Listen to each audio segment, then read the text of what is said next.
안녕하세요. 현재 서울에서 카페를 운영하고 있는 50대 여성입니다. 한가한 요즘 지인의 추천으로 사연 채널을 접하게 되었는데요. 처음에는 그저 무료함을 달래기 위해 접하게 되었던 사연 채널은 어느새 일상을 함께하게 되었네요. 사연을 들어보니 몇몇 분들은 가슴에 묻어두었던 이야기를 소개하고 후련함을 느꼈다고 하시더라고요. 그래서 오늘 저 또한 아무도 모르게 혼자서만 간직했던 이야기를 꺼내보려고 해요. 그럼 시청자분들이 저의 이야기를 듣고 삶의 원동력을 얻길 바라며 이야기를 시작하도록 하겠습니다. 교직에 몸담고 있는 부모님 덕분에 저는 어릴 적부터 신동 소리를 들을 만큼 공부를 잘했었어요. 부모님의 도움으로 이런 저의 성적은 꾸준히 유지가 되어 서울 상위권 대학교에 무사히 입학할 수 있었죠. 다른 친구들은 대학교에 입학한 후 다른 학교 학생들과 만나 놀러 다니기 바빴는데요. 성격 자체가 시끄러운 것을 싫어하는 저는 새로운 사람을 만나 몰려다니는 것이 귀찮게 느껴지더군요. 그래서 의도치 않게 공부에만 매진하게 된 것이고요. 다른 동기들이 놀러 다닐 동안 공부를 해서인지 성적은 항상 상위권을 차지했고 어느새 교수님들의 기대를 한몸에 받는 학생이 되어 있었죠. 교수님들께서는 하나같이 대학원에 가 교수의 길을 걸어보는 것이 어떻겠냐며 권유를 해주셨습니다. 성실함과 뛰어난 두뇌가 아깝다면서요. 공부하는 것을 좋아했기에 교수님의 말씀처럼 대학원에 진학해 더 공부를 하고 싶었는데요. 세상 모든 일이 자기 뜻대로 되지 않듯 저 또한 대학원에 진학하지 못하게 되었네요. 대학교를 졸업하자마자 가부장적이던 아버지의 뜻에 따라 맞선을 보고 결혼을 하게 되었거든요. 맞선을 보라는 말을 들었을 때만 해도 아버지를 설득해보려 노력을 했습니다. 왜 그런 말이 있잖아요. 아무리 깐깐하고 엄한 부모라고 해도 결국 자식을 이기는 부모는 없다는. 아버지 또한 그럴 거라고 생각했어요. 아무리 아버지가 가부장적이셨어도 딸이 간절히 설득을 한다면 대학원 정도는 보내주실 거라 여겼거든요. 하지만 아버지는 외동딸의 투정으로 자신의 뜻을 꺾을 만큼 호락호락하지 않은 분이셨어요. 대학원 얘기가 나오면 역정을 내시는 아버지로 인해 결국 맞선을 나가게 되었고요. 다른 사람들이 보기에 멀쩡히 대학교까지 보낸 딸을 빨리 시집 보내려는 아버지가 이상하다고 생각할 수도 있는데요. 여기에는 그만한 사정이 있었습니다. 사실 저는 어렸을 때부터 몸이 약해 툭하면 쓰러지기 일쑤였는데요. 아버지께서는 이런 약한 몸을 걱정하셔서 외동딸인 저에게 하루라도 빨리 짝을 지어주려고 한 것이었죠. 그렇게 남편과 처음 맞선을 보게 된 것이죠. 아버지의 강요로 인해 어쩔 수 없이 나온 맞선 자리였지만 남편은 수더분하고 참 괜찮은 사람이었어요. 남편과 만나는 횟수가 많아질수록 그 생각에는 변함이 없었고 결국 맞선을 본 지 한 달 만에 남편과 결혼을 하게 되었답니다. 다른 사람과 맞선을 본다고 해서 남편보다 더 나은 사람이 나타날 것 같지는 않았으니까요. 결혼 후에는 남편이 일하고 있는 회사 근처로 이사를 가 그곳에서 신혼생활을 시작하게 되었답니다. 물론 서로 처음부터 사랑 때문에 시작한 결혼이 아니었기에 서로에게 딱 맞는 배필이라는 생각은 들지 않았지만 저희 부부는 서로에게 양보하고 배려하려고 했기에 큰 문제없는 신혼생활을 보낼 수 있었네요. 남편에게 고맙기도 했어요. 남편이 대기업에 다니는 덕분에 안정적으로 전업주부 생활을 할 수 있었으니까요. 그리고 신혼생활을 보낸 지 1년 만에 저희 부부 사이에서는 사랑스러운 딸아이가 태어나게 되었죠. 주변 지인들은 아이를 키울 바에는 차라리 매일 야근을 하겠다고 선언을 할 정도로 아이를 키우는 것이 힘들다며 푸념을 했는데요. 타고나길 순하고 착하게 태어난 딸 덕분에 저희 부부는 육아가 힘들기는커녕 오히려 즐거웠는걸요. 하루하루 커가는 딸아이의 모습을 옆에서 지켜보는 것은 그 무엇과도 바꿀 수 없는 큰 기쁨이었고요. 딸아이를 볼 때면 행운을 가져다 준 복덩이라는 생각이 들 정도로 딸아이가 태어난 후 저희 부부에게는 좋은 일만 일어났답니다. 청약에 당첨돼 더 좋은 곳으로 이사를 갈 수 있었던 것은 물론 과장에 머물러 있던 남편은 차장으로 승진까지 했거든요. 무탈하게 지내던 저희 가족은 딸아이가 고등학교에 올라가게 된 후 이사를 가게 되었어요. 청약이 당첨된 아파트는 남편이 다니는 회사와 멀다는 이유로 다른 사람에게 세를 주고 있었지만 고등학생이 된 딸에게 더 나은 교육 환경을 제공해주고 싶었기에 이사를 가게 되었죠. 딸아이에게 공부하기 좋은 환경을 만들어주기 위해 이사를 가긴 했지만 친구가 없어 힘들어하는 딸아이의 모습을 보니 후회가 되더라고요. 괜한 욕심으로 인해 딸아이에게 상처를 준 건 아닌가 하는 생각이 들기도 했습니다. 하지만 그것도 잠시 본성이 밝고 씩씩한 딸은 새로운 환경에 금방 적응을 해 학교 생활도 잘하며 곧잘 좋은 성적을 받아오더군요. 그리고 3개월 후 딸아이는 처음으로 집에 친구를 데려왔네요. 딸아이가 말하길 집으로 데리고 온 친구가 자신의 학교 생활을 잘할 수 있도록 도와준 은인이라고 하더군요. 그 말을 들으니 딸아이의 친구에게 더없이 고마웠어요. 그 후로도 딸아이의 친구는 종종 저희 집으로 놀러 오게 되었죠. 딸아이와 둘도 없는 사이가 된 아이에게 항상 고맙다는 생각을 했는데요. 은인과도 같았던 딸아이의 친구는 얼마 안 가 원수보다 못한 사이가 되는 사건이 발생하고 말았습니다. 시어머니의 칠순잔치로 인해 100만 원가량의 현금을 뽑아 집으로 돌아왔을 때였죠. 집에는 여느 때와 같이 학교 숙제를 하고 있는 딸아이와 딸아이의 친구가 있더군요. 아이들에게 저녁을 차려주고 있었지만 마침 아파트 반상회가 있어 간단한 간식거리만 챙겨준 뒤 집을 비우게 되었어요. 미안한 마음에 반생회 모임에서 일찍 일어나 집으로 돌아오게 되었고요. 그런데 집으로 오니 이미 딸아이의 친구는 집으로 돌아간 후였죠.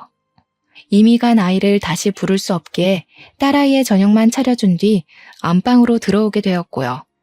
안방에 들어온 후 제일 먼저 100만 원을 가방에 넣으려고 했는데요. 놀랍게도 봉투에 있어야 할 100만 원은 소리 소문 없이 사라져 있더군요. 깜짝 놀랄 수밖에 없었어요. 반상회 모임에 나갈 때만 해도 멀쩡하게 있던 100만 원이 갑자기 사라지다뇨. 말이 안 되잖아요. 그래서 제일 먼저 딸아이의 방을 찾아갔어요. 너 엄마 서랍에 있던 100만 원 건드렸니? 그 큰돈을 내가 뭐하러 엄마 몰래 건드려. 금방 들통날 텐데. 엄마 아까 반상회 나갔잖아. 반상회 모임 갔다가 흘리고 온 거 아니야? 나는 진짜 아니니까 다시 잘 찾아봐. 역시나 딸아이는 자신이 한 짓이 절대 아니라며 손사래를 쳤어요. 딸아이가 지갑에 손을 댄 적이 있다면 의심을 할 테지만 한 번도 허락 없이 저희 부부의 지갑에 손을 댄 적이 없기에 차마 딸아이를 의심할 수 없었네요. 고심하던 순간 딸아이의 친구가 급히 집으로 돌아간 것이 떠올랐습니다. 그래서 딸아이에게 그 아이가 사는 곳의 주소를 받아 찾아가게 된 것이죠. 이쯤 되니 갑자기 100만 원이나 되는 큰 돈을 왜 훔쳤을지 궁금했어요. 한편으로는 이미 100만 원이란 큰 돈을 다 써버렸으면 어떡하나 걱정이 되기도 했고요. 딸아이가 알려준 주소는 오래된 다가구 주택이 모여있는 곳이었는데요.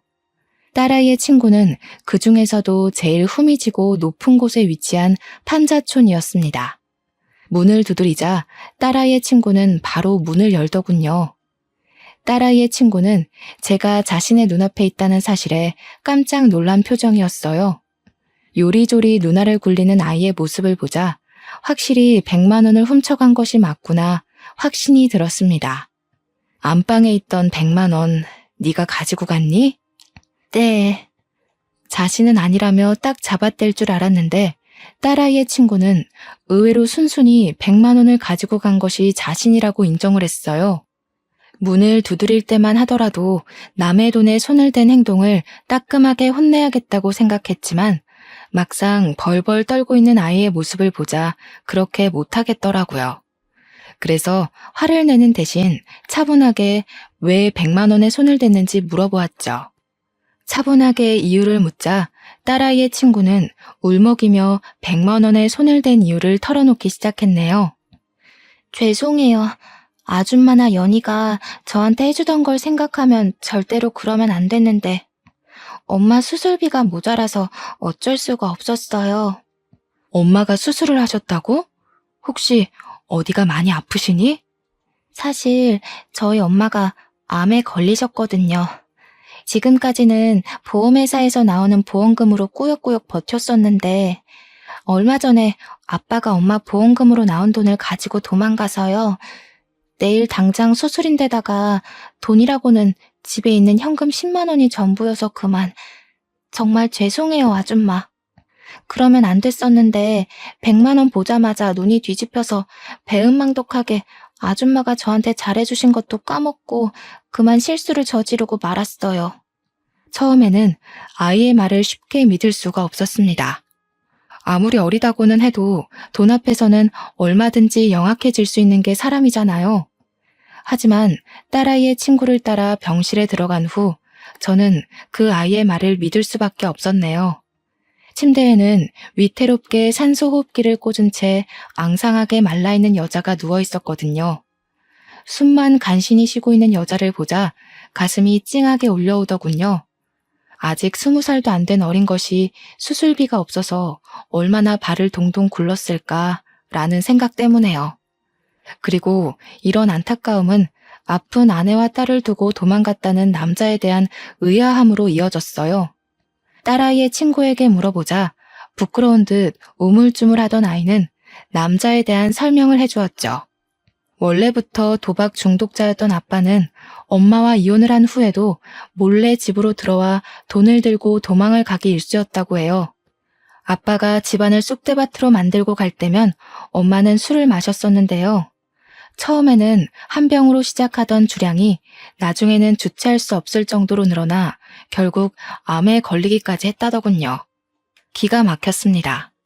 결국 아이의 엄마가 아프게 된 것도 착하던 아이가 남의 돈에 손을 대게 된 것도 모두 아빠라는 작자가 도박에 손을 대며 생긴 일이잖아요. 죄송하다며 연신 고개를 조아리는 아이의 모습을 보니 착잡했던 마음은 더 깊어만 졌고요. 잘못된 선택을 할 수밖에 없었던 아이의 마음을 떠올리자 마음은 무거워졌고 결국 직접 나서서 병원비를 해결하기로 마음을 먹게 되었네요. 통장에는 남편 몰래 아파트 아이들의 공부를 도와주며 모아두었던 500만 원이 들어있었거든요. 모든 병원비를 내주자 딸아이의 친구는 오열하다시피 하며 몇 번이나 감사하다는 인사를 했습니다. 자신이 열심히 일을 해 꼭 돈을 갚겠다는 말까지 하면서요. 아직 고등학생밖에 되지 않은 딸아이의 친구에게 당장 500만 원을 갚으라는 말은 하고 싶지는 않았어요. 그래서 성인이 된 후 차근차근 갚으라는 말을 한 것이고요. 원래부터 성실하고 공부까지 잘하는 딸아이의 친구가 500만 원을 갚을 거라 믿어 의심치 않았습니다. 하지만 딸아이의 친구는 그 후 아예 연락을 두절하고 말았어요. 이 일로 인해 딸아이의 친구에 대한 굳건한 믿음은 완전히 부서지고 말았죠. 이 사건을 알게 된 딸아이는 불같이 화를 냈습니다. 그럴 만도 했어요. 가장 친하다고 생각했던 친구가 자신의 부모에게 500만 원을 빌린 것도 모자라 연락도 끊은 채 야반도주를 했으니까요. 이미 흔적도 없이 사라진 딸아이의 친구를 찾을 수 없었기에 액땜한 셈 치며 그냥 넘기자고 했는데요. 그 말을 듣자 딸아이는 절대 그냥 둘 수 없다며 펄쩍 뛰더군요. 말도 안 돼. 엄마 미쳤어? 얌체같이 남의 집 돈이나 탐내는 애랑 친하게 지낸 것만 생각해도 속이 뒤집힐 것 같은데 엄마까지 도대체 왜 그래? 500만 원이 누구 집 개 이름도 아니고 도망갔으면 어떻게든 찾아서 당장 갚으라고 말을 해야 할 거 아니야. 말 들어보니까 사정이 딱하더라. 아빠라고 하나 있는 사람은 도박에 미쳐서 제 처랑 자식도 버리고 도망간 것도 모자라서 수술비까지 가지고 도망갔다고 하던데 딱하지 않니? 그냥 없는 돈이었던 셈치고 우리가 눈 감아주자. 잘났어 정말. 세상 착한 일은 엄마 혼자 다 하지? 엄마는 도대체 사람이 왜 그렇게 물러 터졌어? 걔가 엄마 돈 먹고 도망치려고 거짓말한 걸 수도 있잖아. 다른 사람들은 돌다리라도 두드려보고 건넌다고 하는데 엄마는 어떻게 된 게 허술한 나무 판자떼기를 그냥 지나갈 수가 있냐고. 이미 끝난 일이잖아. 그렇다고 우리한테 큰 피해를 준 것도 아니고. 어디 지연이를 우리가 하루 이틀 보니? 우리한테 사기칠 사람 아니란 거 네가 제일 잘 알잖아. 그러지 말고 우리가 이해해주자. 아빠란 작자는 도망가고 하나밖에 없는 엄마는 아파서 사경을 헤매고 있는데 그 어린 것이 어떻게 제정신일 수가 있겠니? 작정하고 꾸민 일일 수도 있지. 세상에 믿을 사람이 어디 있다고. 제정신이 아닌 게 아니라 똥으로 받은 500만 원을 갚기 싫었던 거겠지. 엄마가 뭐라고 하던 나는 지연이 찾아내서 500만 원도 돌려받고 사과도 받을 거야. 엄마는 죽었다 깨어나도 지연이 못 잡겠다고 하는데 나라도 나서야 그 돈 받지. 딱한 사정을 눈감아 주려고 했지만 제 아빠를 닮아 불같은 성정을 가진 딸아이는 절대 용서할 수 없다며 씩씩거리기까지 하더군요. 몇 번이나 말려보았지만 한 번 눈이 돌아간 딸아이에게 알량한 말 따위는 전혀 효과가 없었네요. 그 후 딸아이는 주변 지인들에게 수소문하여 저에게서 500만 원을 빌려간 친구를 찾으려 했지만 아이의 노력과는 달리 3개월이 지나도 그 아이를 찾기는커녕 흔적도 찾기가 어려웠는걸요. 결국 반년이 지나자 딸아이 또한 친구를 찾는 것을 포기하게 되었습니다. 대학교에 입학한 딸아이는 이전과 달리 무척 바쁜 나날을 보냈거든요. 처음 딸아이가 대학교에 들어갈 때만 하더라도 드디어 온전한 내 생활을 보낼 수 있을 거라고 생각을 했는데요. 막상 텅 빈 딸의 방을 보니 공허한 기분이 들었어요. 남편이라도 같이 있으면 그나마 좀 나았겠지만 남편은 언제나 바쁜 회사 일정으로 야근을 했기에 텅 빈 기분은 좀처럼 나아질 기미가 보이지 않았는걸요. 그래서 커피 공부를 하기 시작한 거예요. 혼자 있는 것보다는 무엇이든 배우는 것이 공허한 기분을 채우는 데 도움이 될 것 같았거든요. 그리고 이런 예상은 딱 들어맞았습니다. 평소 커피에 대해 관심이 많아서인지 커피에 관해 배우는 것은 질리지도 않고 참 재미있었죠. 커피 학원에 다닌 지 3개월 만에 바리스타 자격증까지 따게 되었는데요.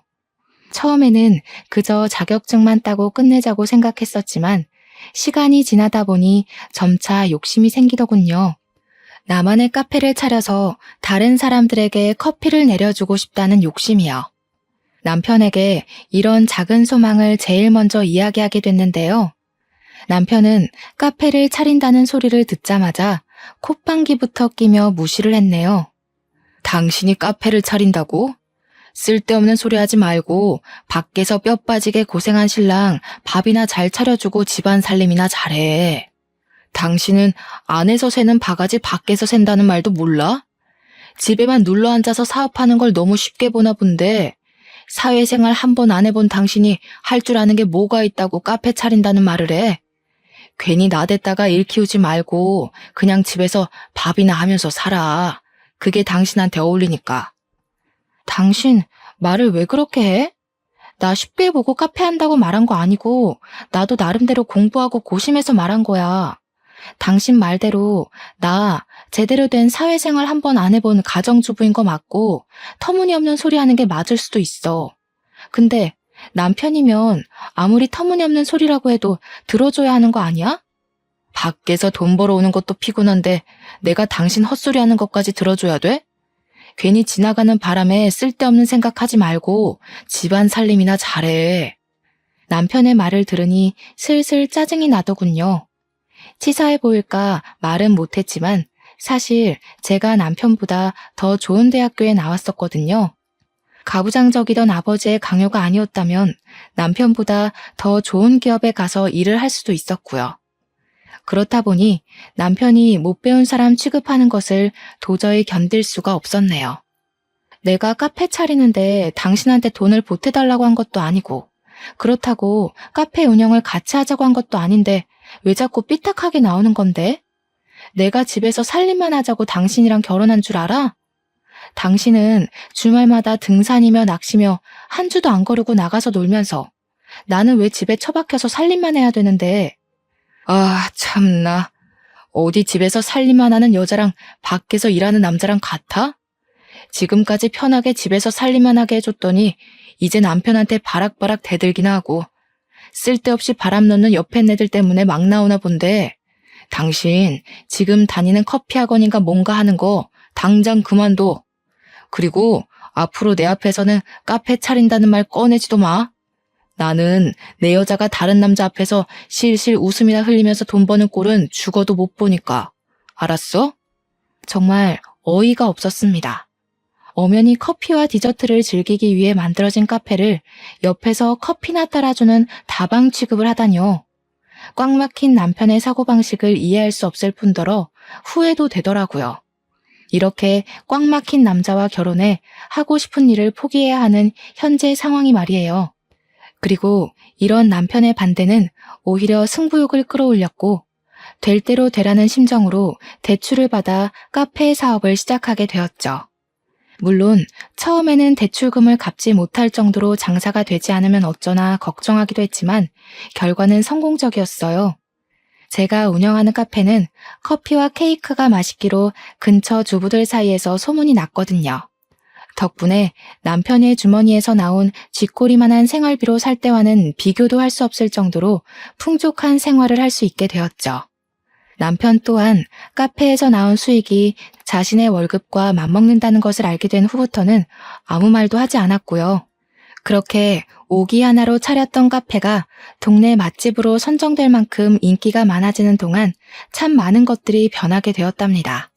대학교를 졸업한 딸아이는 같은 직장에서 만난 사람과 결혼을 하고 남편은 30년 동안 다니던 대기업에서 은퇴를 했거든요. 은퇴한 남편은 하루 종일 하는 것도 없이 거실에 누워 텔레비전만 봤는데요. 그 모습이 한심하기보다는 참 심심해 보이더군요. 마치 가정주부 생활할 때 모습 같았고요. 그래서 남편에게 카페 운영을 같이 하자고 제안하게 되었네요. 집에 누워 심심한 시간을 보내는 것보다는 밖에 나와 일을 하며 일손도 돕고 돈도 버는 것이 더 좋잖아요. 하지만 남편은 단칼에 저의 제안을 거절했어요. 한평생을 대기업에서 일하던 자신이 어떻게 카페 일을 하냐면서요. 그러고는 갑자기 낚시용품 사업을 시작한다며 난리를 피우기 시작했습니다. 걱정되는 마음에 말리려고 해봤지만 남편은 버럭 성을 내었죠. 어디 여자가 남자 하는 일에 끼어들어? 그러는 당신은 내 말 잘 들어서 지금까지 실실 웃음이나 흘리면서 카페 사업하고 있고? 두고 봐. 카페랑은 비교도 안 될 만큼 성공해서 별 가짜는 카페 하나 때문에 빳빳하게 치솟은 당신 코를 납작하게 만들어줄 테니까. 지금 경쟁하자고 당신한테 그런 얘기하는 게 아니잖아. 카페야 나이에 상관없이 다들 많이 온다고 하지만 낚시는 다르잖아. 바닷가에서 자리 잡고 시작해도 운영될까 말까 한 게 낚시용품 사업인데 바다는커녕 제대로 된 강가도 없는 여기서 누가 낚시용품을 사겠냐고. 이렇게 생각하는 게 짧으니 사회에 나와서도 남자들한테 밀리지. 인터넷으로 팔면 되지 뭐하러 바닷가까지 가서 물건을 파냐고. 당신 나한테 훈계할 시간에 가서 공부나 더 하고 와. 되지도 않는 머리 굴리면서 하늘 같은 서방 기껏 끌 생각이나 하지 말고. 걱정이 돼서 한 말이었지만 남편은 제가 자기를 무시한다고 생각하는 모양이었어요. 오해를 하는 남편에게 다시 이야기를 하려 했지만 남편은 그때마다 직장 생활을 하지 않은 것을 걸고 넘어지며 헐뜯기 바빴는걸요. 딸까지 합세하여 남편을 말려보았지만 사업을 하겠다는 남편의 고집을 꺾기에는 역부족이었고 남편은 결국 사업을 하고 말았네요. 착잡한 마음 때문에 잠도 설치는 저희 모녀와 다르게 남편은 그저 신나 보였어요. 그럴 만도 했습니다. 한평생 회사원으로 살았던 남편은 한 번이라도 사업을 해 사장님 소리를 들어보고 싶다는 말을 입에 달고 살았거든요. 남편은 사무실에서 새우잠을 자며 열심히 일을 했는데요. 열정 넘치고 간절하던 모습은 정확히 6개월 후 귀신같이 사라지고 말았죠. 제가 뜯어 말릴 정도로 사무실에서 살림을 차리던 모습은 온데간데 없이 거실에서 리모컨만 만지작거렸고요. 사업을 내팽개친 남편의 모습을 보니 실망스러움을 감출 수가 없더군요. 큰 성공을 바란 것은 아니지만 가족의 반대까지 겪으며 시작한 일을 흐지부지하게 끝내다니 있을 수 없는 일이잖아요. 당신 계속 집에서 리모컨만 붙잡고 있을 거면 제발 사업 정리라도 해. 다달이 사무실 유지에 들어가는 돈이 얼만데 당신은 아깝지도 않아?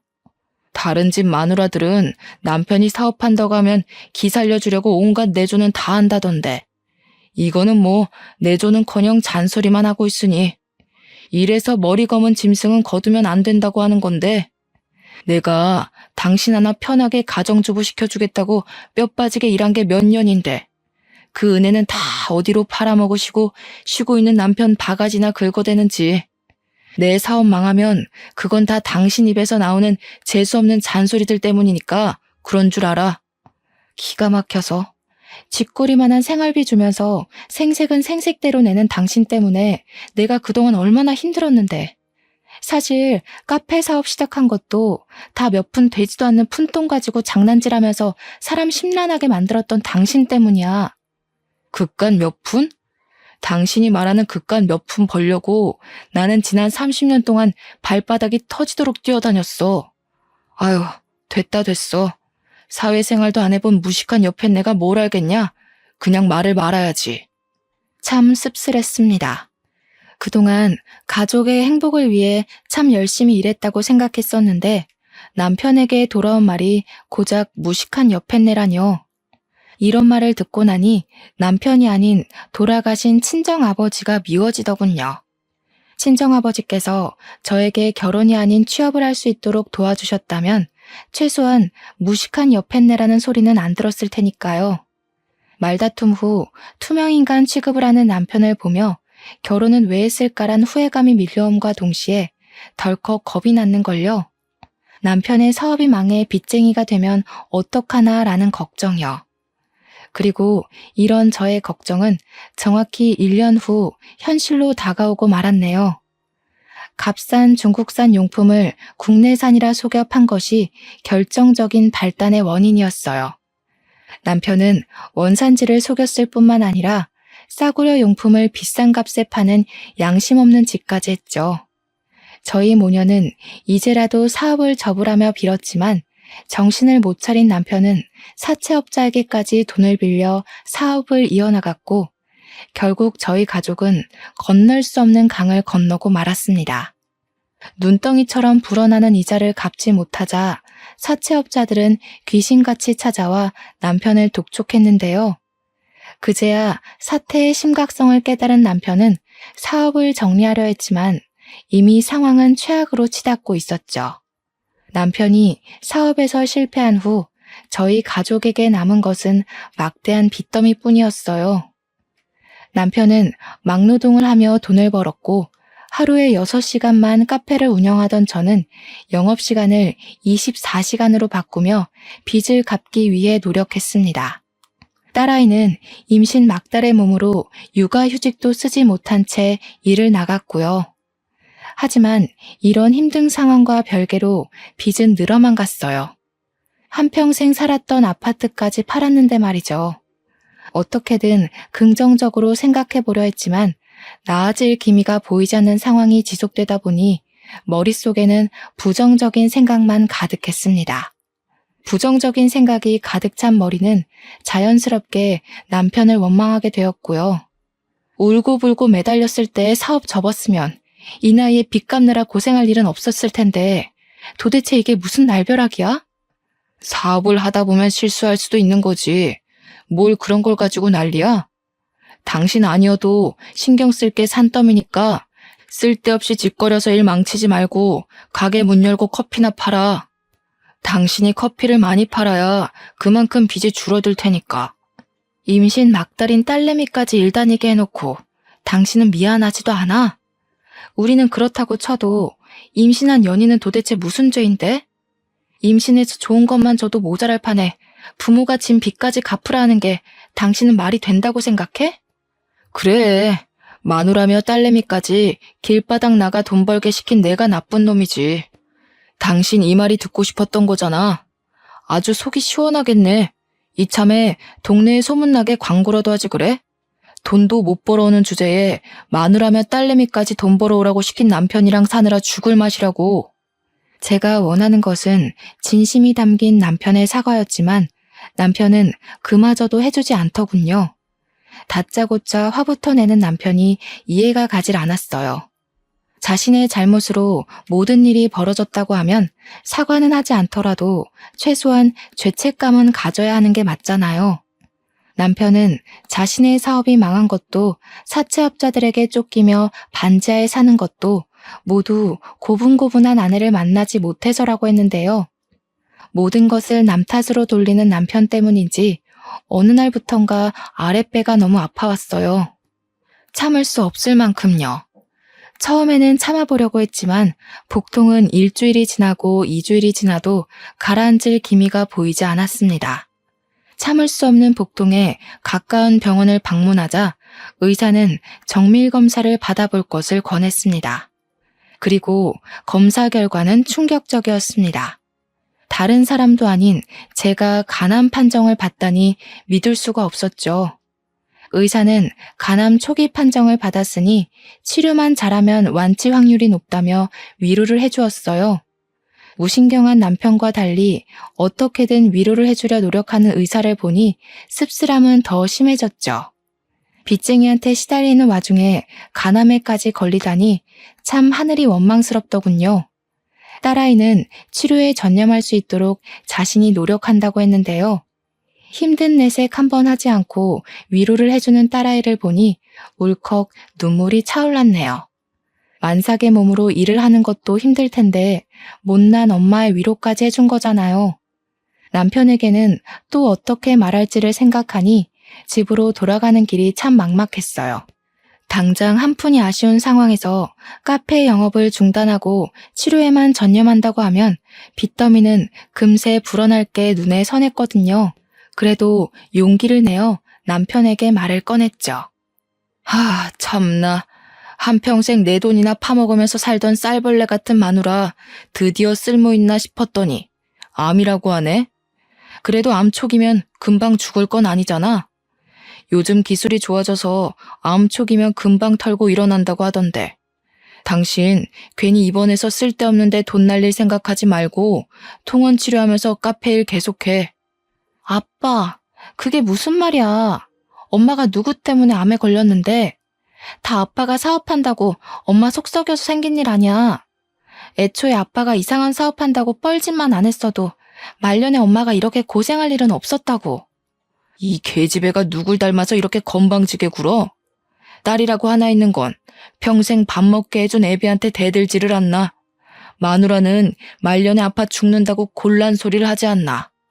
집에 암탉이 시끄럽게 굴면 재수가 없다던데 사업 한번 엎어진 걸 가지고 집안의 가장을 원수보다도 더 못하게 여기고 딸년이며 마누라며 쌍으로 집안의 가장을 무시하는데 어디 전국 팔도에 나보다 더 복없는 놈 있으면 나와보라고 해.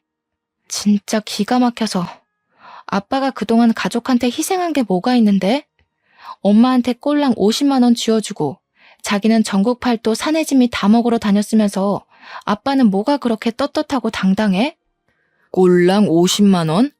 대학교 졸업할 때까지 지 손으로 돈도 제대로 벌어본 적 없는 게 어디 함부로 짓거려?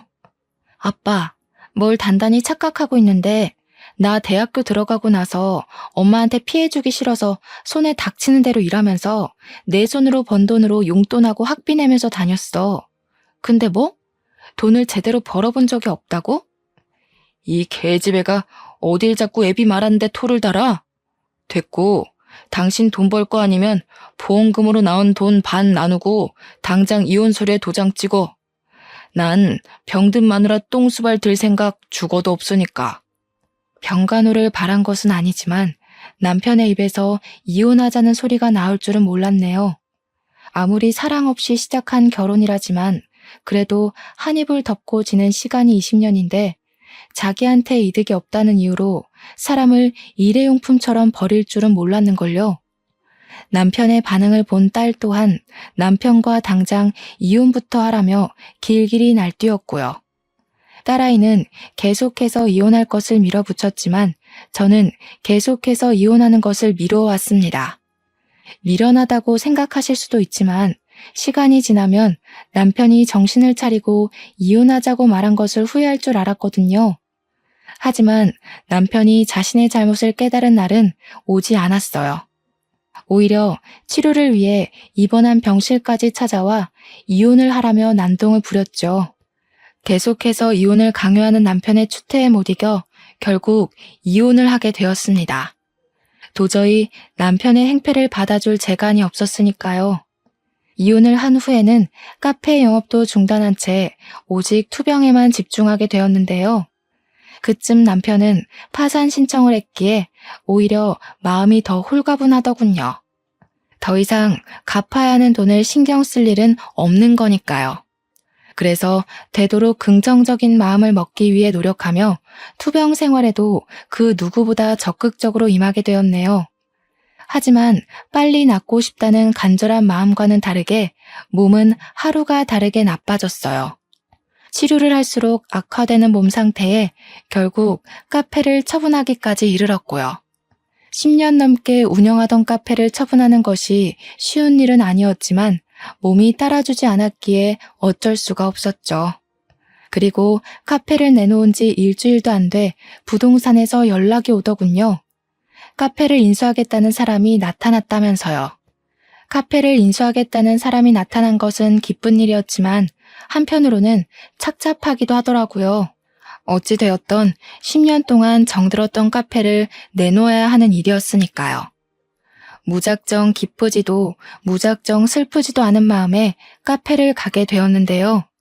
카페 앞에 도착하자 까무러칠 만큼 놀라고 말았네요. 카페 인수를 하겠다고 나타난 사람은 다른 누구도 아닌 딸아이의 친구였거든요. 같이 온 딸아이 또한 저와 마찬가지로 많이 놀란 듯 보였어요. 하지만 놀랐다는 사실이 무색하도록 딸아이는 친구에게로 달려들어 멱살을 들어 올렸습니다. 염치도 없게 500만 원이나 되는 돈 훔쳐먹고 달아난 주제에 여기가 어디라고 기어 올라와? 세상은 참 불공평해. 가족 팔면서 남의 돈 홀랑 뺏어먹고 도망간 사기꾼은 이렇게 멀쩡하게 살아서 카페 인수까지 하겠다고 나타났는데 정작 사기당한 우리 엄마는 몹쓸 병에 걸려서 남 좋은 일만 시키고 말이야. 엄마는 용서할지 몰라도 나는 절대로 너 용서 못해. 말리려고 했지만 딸아이의 힘을 이기기 역부족이었습니다. 만삭의 몸으로 어떻게 이런 괴력이 나오나 의아할 정도로 딸아이는 친구에게 달려들었거든요. 딸아이의 친구의 얼굴에 생채기가 나오고 주위 사람들의 시선이 몰리자 덜컥 겁이 나더군요. 괜히 주위에서 신고를 한다면 딸아이는 만삭의 몸으로 경찰서에 갈 수도 있는 거잖아요. 그래서 죽기 살기로 딸아이의 허리를 붙들며 제발 그만하라 호소를 하였죠. 간신히 이성을 찾은 딸아이는 씩씩거리면서 자신의 친구를 노려보았는데요. 한참을 아무 말 없이 서 있던 딸아이의 친구는 가방에서 돈봉투를 꺼내 저에게 건네더라고요. 하얀 돈봉투 안에는 500만 원이 그대로 들어있었습니다. 딸아이는 봉투에 든 돈의 액수를 세어본 후 콧방귀를 뀌었고요. 쥐꼬리만한 양심은 남아있었나 보지? 10년이 지난 지금에서야 500만 원을 갚은 걸 보면. 너한테도 아줌마한테도 너무 미안해서 내가 할 말이 없어. 이렇게 늦을 거라고 생각하지는 못했는데 너무 미안해. 그래도 이거 하나만은 알아줘. 도망간 이후로 너랑 아줌마 생각에 하루도 편하게 잠들었던 날이 없었어. 기가 찬다, 기가 차. 이유가 어찌되었건 비겁하게 도망부터 친 사기꾼 말 듣고 싶지도 않으니까 당장 내 눈앞에서 사라져. 딸아이의 냉랭한 태도가 계속되자 그 아이는 아스팔트 바닥에 무릎을 꿇으며 그동안 있었던 일을 말해주었어요.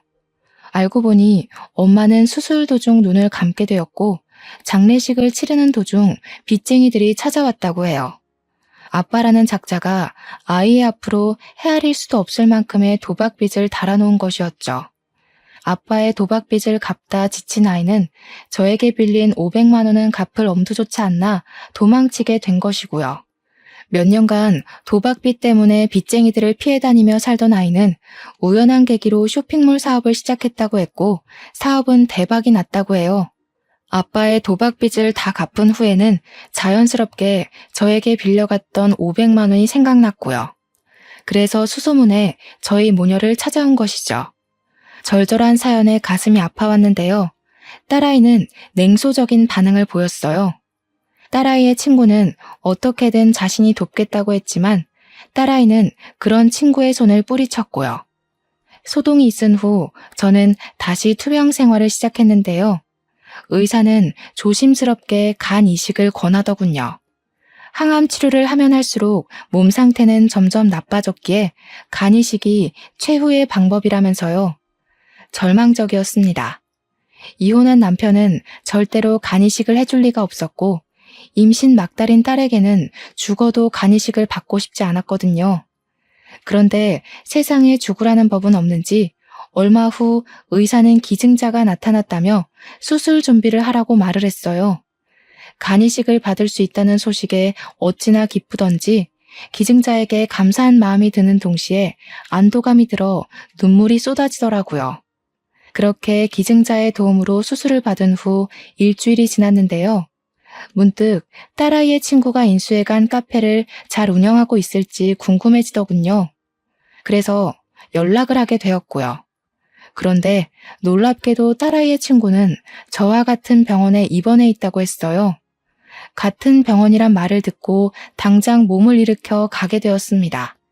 큰 마음 먹고 카페까지 넘겨주었는데 몸이 아파 카페 운영을 못하게 되면 큰일이잖아요. 딸아이의 친구가 있는 병실 앞에 서 있을 때였는데요. 때마침 수술을 해주신 의사가 제 앞을 지나가며 딸아이의 친구가 누워있는 병실을 가리켰습니다. 아는 사이냐면서요. 엄청 돈독한 사이셨나 보네요. 가족도 꺼려하는 간이식을 선뜻 하겠다고 나선 걸 보면. 네? 그게 무슨 말씀이세요? 간이식을 하다니요. 의사의 입에서 나온 말은 믿을 수가 없었습니다. 간이식을 해준 사람이 다른 사람도 아닌 딸아이의 친구였으니까요. 침대에 앉아있는 딸아이의 친구를 보자 다리에 힘부터 풀리더군요. 고마움과 함께 미안함이 밀려왔거든요. 왜 기증자인 것을 밝히지 않았냐고 묻자 딸아이 친구는 씁쓸한 미소만 지을 뿐이었습니다. 그깟 간이식 좀 했다고 제가 아줌마 돈을 가지고 도망간 사실이 변하는 건 아니잖아요. 그냥 지난날 베풀어주신 호의를 돌려받는다고 생각해주세요. 세상에 그깟 500만 원이 뭐길래 너무 고맙고 미안해서 내가 할 말이 없구나.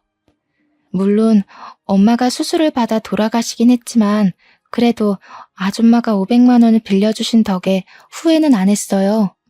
만약 돈이 없어서 수술을 못했다면 저 때문에 엄마가 돌아가셨다는 후회 때문에 사업을 하기는커녕 지금도 아빠 빚 갚는 걸로 쩔쩔매면서 후회나 하고 있었을 테니까요.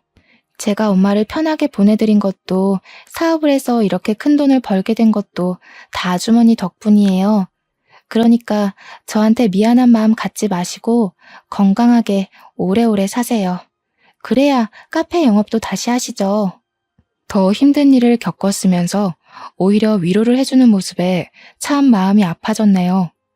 제가 한 거라고는 그저 500만 원을 빌려준 것뿐인데 딸아이 친구는 500만 원을 훌쩍 뛰어넘는 것을 해주었으니까요. 몸이 회복이 된 후 출산을 한 딸아이에게도 그동안 있었던 일을 설명해 주었는데요. 딸아이 또한 간 이식을 해준 자신의 친구에게 앙금을 품었던 것을 후회하며 간 이식을 해준 것에 대해 진심으로 고마워하게 되었죠.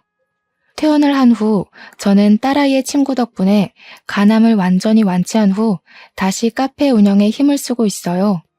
몸을 회복하고 나자 딸아이의 친구는 자신이 인수했던 카페를 다시 저에게 돌려주었거든요.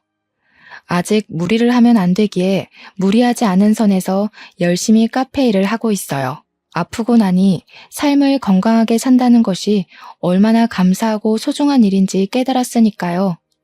얼마 전 완치했다는 소식을 들어서인지 전 남편은 재결합을 하자며 카페로 찾아왔는데요. 저는 단칼에 거절했답니다. 어렵게 찾은 건강한 몸과 정신을 이기적인 전남편에게 쏟기에는 너무 아깝잖아요. 딸아이의 친구가 500만 원을 들고 도망갔을 때만 하더라도 이렇게 크게 은혜를 갚을 거라고는 상상도 못했는데 인생이란 참 신기한 것 같아요.